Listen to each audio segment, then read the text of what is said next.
guys, and welcome to today's video. I hope you guys had an amazing weekend. I had an amazing weekend and last week. As you guys know, I became an aunt last Wednesday and that's why I didn't upload, but I really appreciate all of your congratulations and your well wishes for my sister and for her baby. They're both doing amazingly well. I am 100% in love. My heart has been taken by this child. She is so precious. But again, thank you for all of your sweet comments and for understanding that I couldn't get to uploading on Wednesday. I was at the hospital for about 16 hours, but we should be back on schedule for this week. So today I'm gonna be showing you how I got the look that I'm wearing right now. It is kind of a vampy fall tutorial using all drugstore products as always. You guys have been requesting a fall tutorial, so here it is, and I really hope you guys enjoy it. So with that, let's go ahead and get right into the video. I'm gonna go ahead and start with the eyes because I'm gonna be using some darker colors, so I wanna make sure there's no fallout. And to kick everything off, I'm gonna be using this Essence I Love Stage eyeshadow base. I've actually never used this before, so I'm excited because it looks like a concealer and I like to conceal my eyelids, but I thought instead of using a concealer today, I would try this base that will hopefully cover discoloration as well as work as a eyeshadow primer. So I'm gonna go in with this first all over my lid and just blend it out. It's really easy to blend. Feels just like a concealer, and at first I felt like it looked pretty orange when I first applied it, but it's blending out to a nice color. And then to set that, I'm going to be using this Essence All About Matte Fixing Powder, and you want to make sure to set your lid with a translucent powder or a neutral shadow. Otherwise, the first pigmented eyeshadow you put on there is just going to stick and go on really patchy. This will just help everything go on very smoothly, and I'm using one of the brushes I got in that Amazon pack to apply this. And then the palette I'm going to be using today is one that just screams fall to me, and it is the NYX Ultimate Shadow Palette. This is in warm neutrals, and I know there are so many warm fall looks, but I feel like warm colors are just fall to me. I thought about doing a cool tone look, but I think I'm gonna wait for winter to do a more cool tone tutorial because I think of silvers and blues when I think of Christmas and New Year's, and then I think of these tones when I think of fall. So we're gonna be going with this palette, which I absolutely love. This is one of my favorite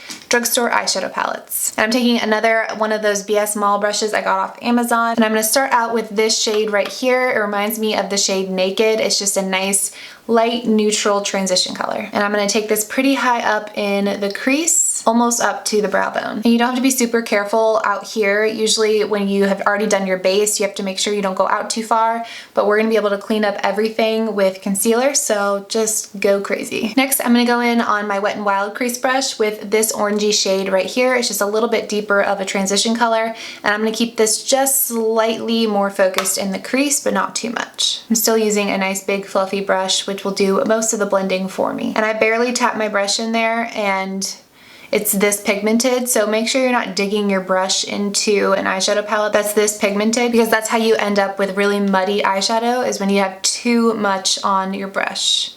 Just start with barely anything, blend it out, and build from there. It's much easier than going straight in with a ton of eyeshadow. And the next shade I'm gonna use is this kind of more burgundy tone. I'm using that on a Real Techniques eyeshadow brush, and I'm gonna focus this even more into the crease. So we're kind of slowly starting big with a very light color, going a little darker, and the darker you go, the closer into the crease you wanna stay. And the shade that's darkest in the crease is the one that's really gonna give your eye that definition and kind of contour out your eye socket. And now I'm gonna go back in with the blending brush I used to apply that second transition color and just blend out the edges, because you don't wanna see where one shadow ends and the next one starts. And now I'm gonna go with a new product I haven't actually tried before, but I thought it was absolutely stunning and $3.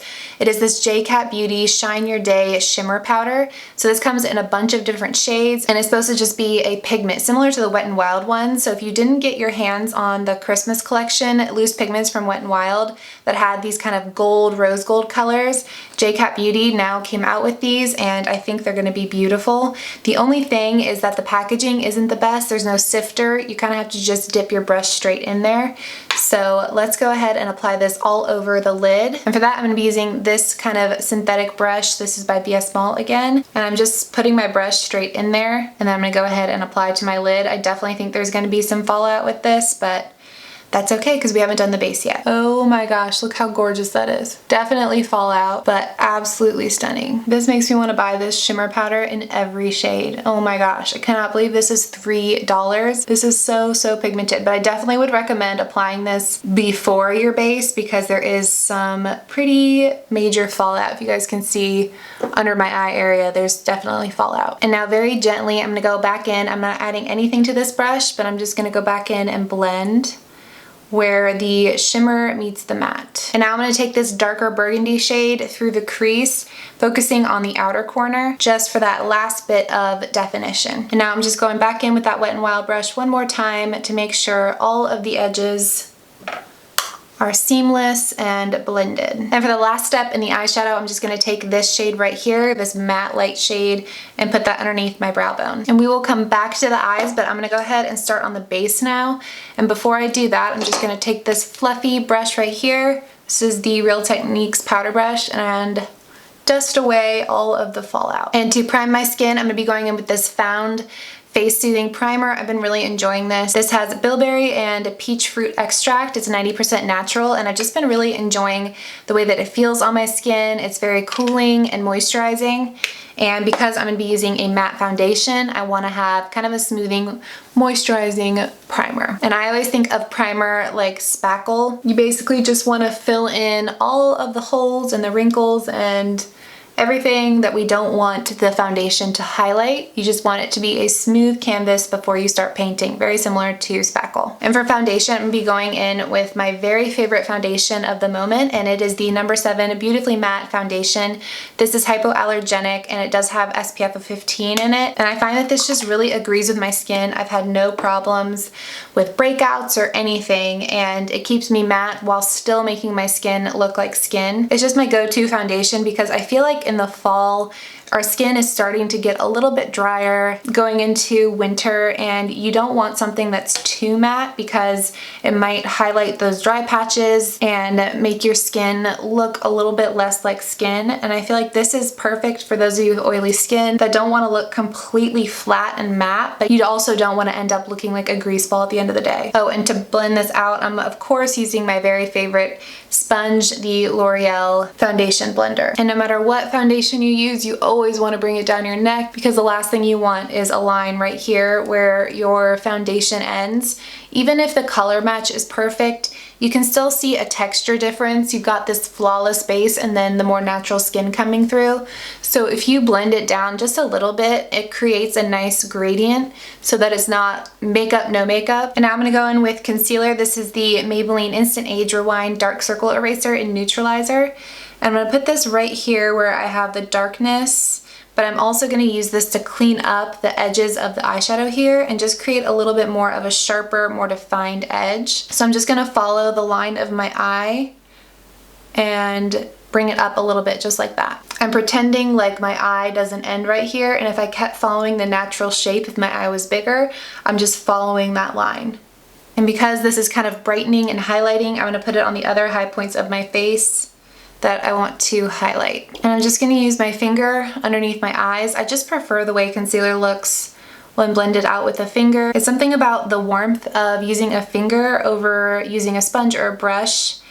I feel like it just warms up the product and makes it melt into your skin. And then to set everything, I'm gonna be using that same powder. This is the Essence All About Matte Fixing Powder. I like to set my under eyes immediately, so I'm gonna go ahead and do that so that they don't start creasing and everything stays in place. But before I do the rest of my face, I'm gonna go in with these Found Radiant Illuminating Drops. I have been obsessed with these ever since I did that haul and tried a bunch of different Found products. I just like to put some on the back of my hand and then take my finger and just apply to the high points of my face. Since sometimes we take away the natural glow of the skin with mattifying foundations and powders, it's nice to just add that luminosity back into the skin with a product like this because there is a natural sheen to your skin when you're not wearing makeup. And for bronzer, I'm going to be using this Model's Own bronzer. This is Sculpt and Glow Matte Bronzing Powder in the shade Light Tan, which is not so light. I did a first impression of this and it is a very deep bronzer to be called light. So I just barely tap in my brush, tap off the excess and use a very light hand with this, but I think it's a beautiful product.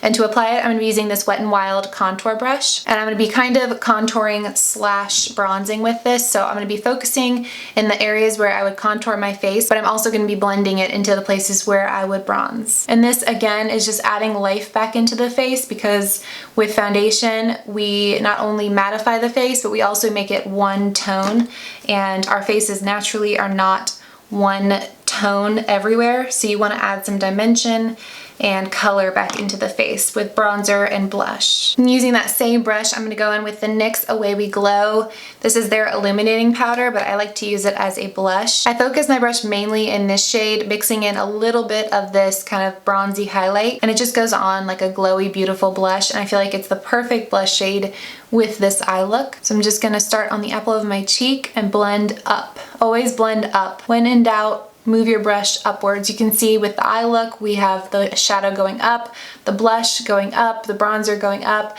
everything to lift rather than bringing your face down. And now going in with the two lighter shades in here, I'm going to put this on top of those Found Illuminating drops just to add a little bit more of a sheen. And I have larger pores kind of from right here in, so I never put highlighter any further than about right here, because it's just going to highlight the texture in the pores. So if you have larger pores in this area, keep your highlighter just kind of right here. You can still wear highlighter, but don't put it on top of where you have large pores. A lot of people think just because they have large pores they can't wear highlighter, but all you have to do is just focus your brush a little bit more and you'll be fine. Okay, and now we're gonna go back to the eyes and kind of clean up this area right here. I'm gonna take a mixture between the two lightest transition colors that we used and just use that to clean up the edges right there on a smaller brush. This is the e.l.f. crease brush, and just blend this out a little bit more. All right, and now I'm gonna line my eyes using the Lottie London Wing Woman liner. Just a thin line across the lash line. I'm not gonna wing it out or anything. I just want something to hide the lashes that I'm gonna be applying. And I find laying the liner down to be parallel with your eye rather than perpendicular really makes a difference on how easy it is to apply eyeliner. Kind of makes the straight line for you. And now just apply a thin coat of mascara. I don't know when this is gonna come out in the States, but I'm in love with this mascara. It's the L'Oreal Baby Roll. I got this when I was in Paris.